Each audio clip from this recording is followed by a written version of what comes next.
In this video, we're going to take a look at energy, the flow of energy, heat and work in terms of energy, and the calculations and measurement of enthalpy changes. So energy comes in many different forms, and it can change from one form to another. It can transform between different kinds of energy. In chemistry, we looked at energy. It's called thermochemistry. When there is a reaction or even a physical change that energy moves from one substance to another between a system and its surroundings, we can measure that change, and that change between those two different states is called thermochemistry. Energy is the ability to do work or supply heat. In chemistry, mostly we look at in terms of the heat that is being gained or lost within these chemical reactions. Energy is not matter. It's weightless, it's odorless, it's tasteless. It doesn't actually have a mass, so it can't be classified as matter. It is just, again, energy. And it can be stored within bonds of a chemical substance, when we call that chemical potential energy, again, because it's stored energy we can use later on. So gasoline, which is used to power our cars, C8H18, octane, contains a significant amount of energy that we can then, through the process of combustion, release that energy. And that energy that's released we call heat. As it transforms from one object to another, that temperature change, our engine heats up as it combusts that gasoline and releases energy. Well, that energy again is called heat. And it always flows from the warmer to the cooler object. Just like diffusion from higher to lower concentration, energy moves from warmer to colder. So it can be defined as exo or endothermic. As heat changes again from one object to another, from warmer to cooler, we can look in terms of both micro and macroscopic scale as far as how this energy is flowing. Energy within the universe is always constant, but you can look at any given system with its surroundings and how that energy flows from one to the other. The system, again, is what you're focused on, what you're actually looking at in terms of what you're focusing your attention on, and the surroundings is everything else, the whole rest of the universe, as energy flows either to or from your system to its surroundings. So energy, again, is conserved. The amount of energy in the universe is constant. Again, it can change forms from one object to another, or from stored to kinetic, or from chemical to mechanical, but it cannot be created nor destroyed. All the energy that happens within a chemical reaction or in any process has to be accounted for, as it either is doing work on an object, being stored, or being released as heat. So let's look at an endothermic process, one in which our system is gaining energy from its surroundings. Heat is flowing into our system from our surroundings. We call that the positive direction because it's gaining energy to the system, what we are focused on. So therefore we give Q a positive value, again, just to show which way it is flowing. And that endothermic process, endo because it is entering, endo means into, entering into the system which we are looking at. So therefore the surroundings are losing as the system is gaining, but again, all the energy is accounted for. And therefore exothermic is the opposite. So now our system is losing energy to its surroundings. It's flowing out of our system, exo, leaving. And therefore we give this a negative direction. Again, just because if it's flowing in is positive, therefore the other direction must be negative. And Q therefore gets a negative value because, again, our system is losing heat to its surroundings.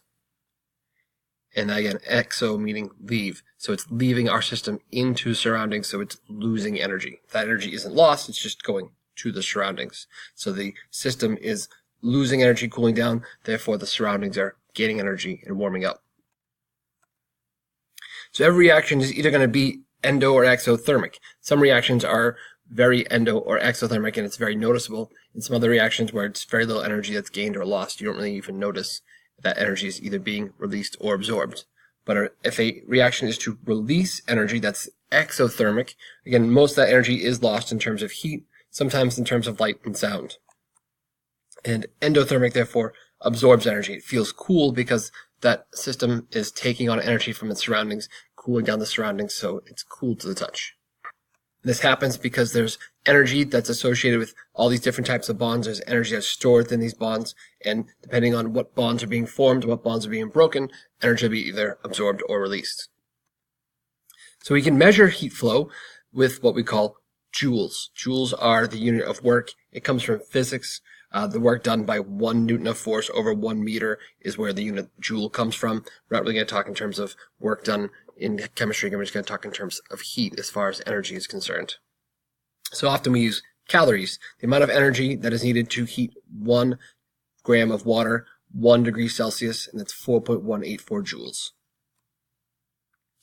Not to be confused with the capital C calories, which you're probably more familiar with. Capital C calories are really kilocalories. There's 1,000 little calories, 1,000 grams of water, 1 degree Celsius, or 1 gram of water, 1,000 degrees Celsius, that amount of energy in 1 kilocalorie. But it'd be really, taken back if you were to eat a Tic Tac, that's 5 calories, but really it's 5,000 calories, and be really more likely not to eat food if you saw these large numbers associated with the amount of energy that's in the food you are eating. So any given object has what we call a heat capacity, the amount of energy needed to raise the temperature of that substance 1 degree. It's dependent both on its composition and its mass. If it has a lot of mass, then it's going to require a lot of energy to heat up that substance 1 degree Celsius. Also, every substance has, again, their own what we call specific heat, and based upon its composition, how much energy it takes to raise it 1 degree. So, specific heat capacity, we use capital C as the variable for this, is how much energy is required to change 1 gram of a given substance 1 degree Celsius, also usually just called specific heat. And water has a very large specific heat relative to other substances. It takes a lot of energy to heat water up, again, relative to most other substances which we're familiar with.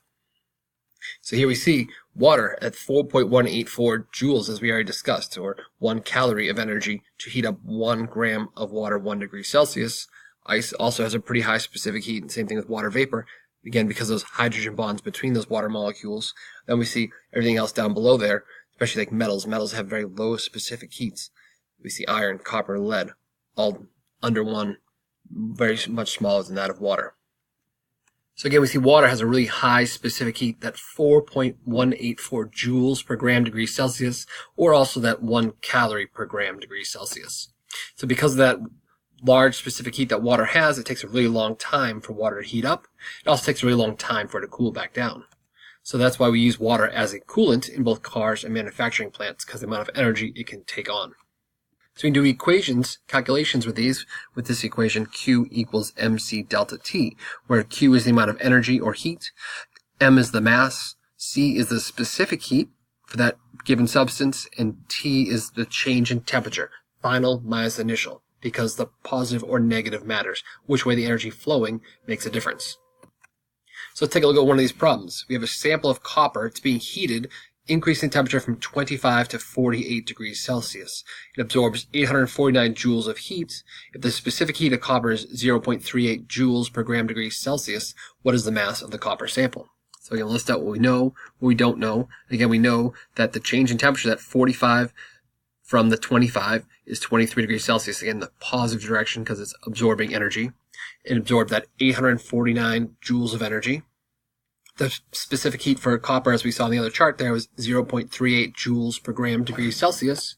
And again, we're solving for the mass of this sample of copper. So we're going to use that equation, Q equals mc delta T. We're going to solve for M, so divide both sides by C delta T to get M all by itself. So now we have M equals Q divided by C delta T. We can plug in for our variables that 849 joules of energy divided by the 0.38 joules per gram degree Celsius times the 23 degrees Celsius is changing. We find that this mass of copper is 97.1 grams of copper.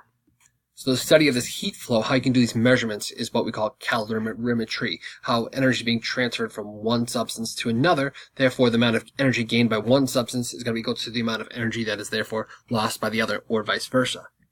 And so we have a device called a calorimeter to do that with. And usually in chemistry labs, we just use like polystyrene cups because they're really good insulators, and therefore we can make a really simple, easy calorimeter with them because they're going to keep energy within that system between the two substances which we are looking at.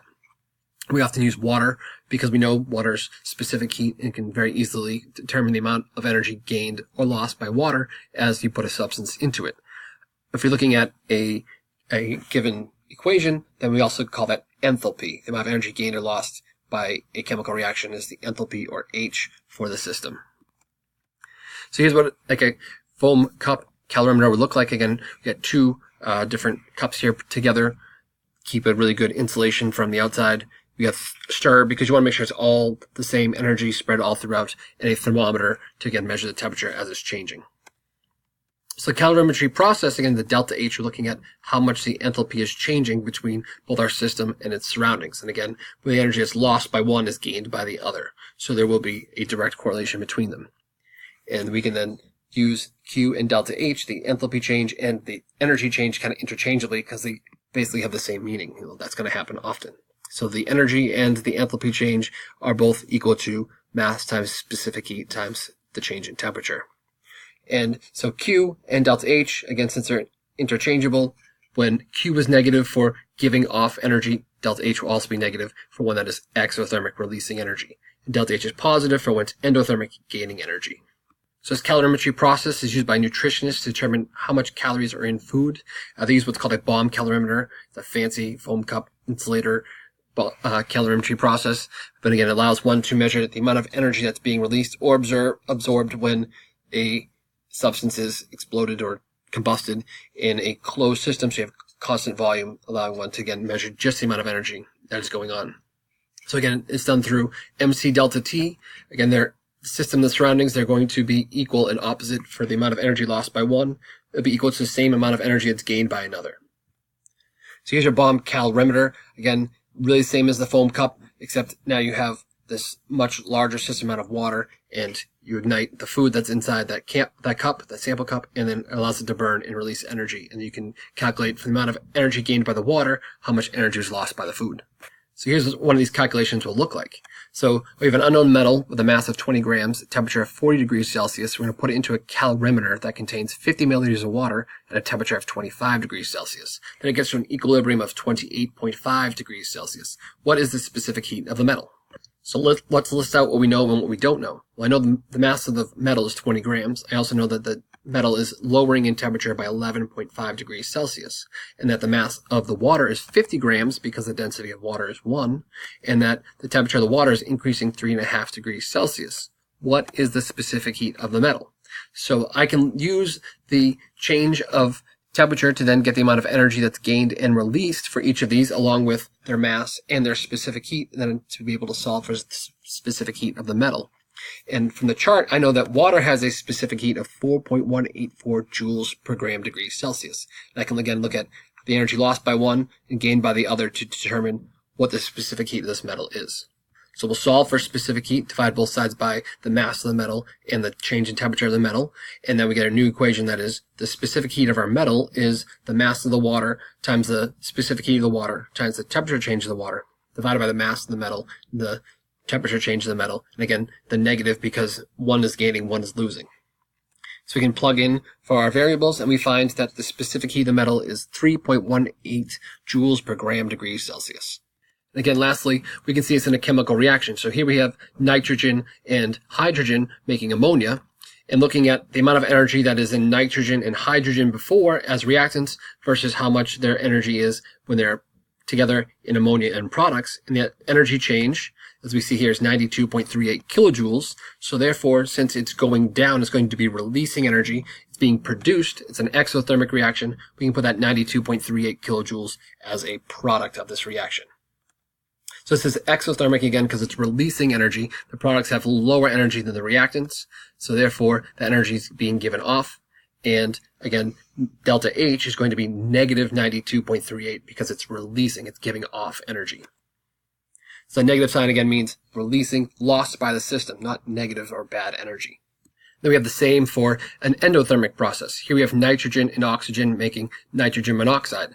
And again, now my reactants have less energy than my products, so I need to put energy in to get them to that greater amount of energy. The amount of energy in this case is 180.74 kilojoules that need to go in. So therefore, I can use that as a reactant because I have to put that in to be able to get to my product. So it's absorbing that 180.74 kilojoules of energy.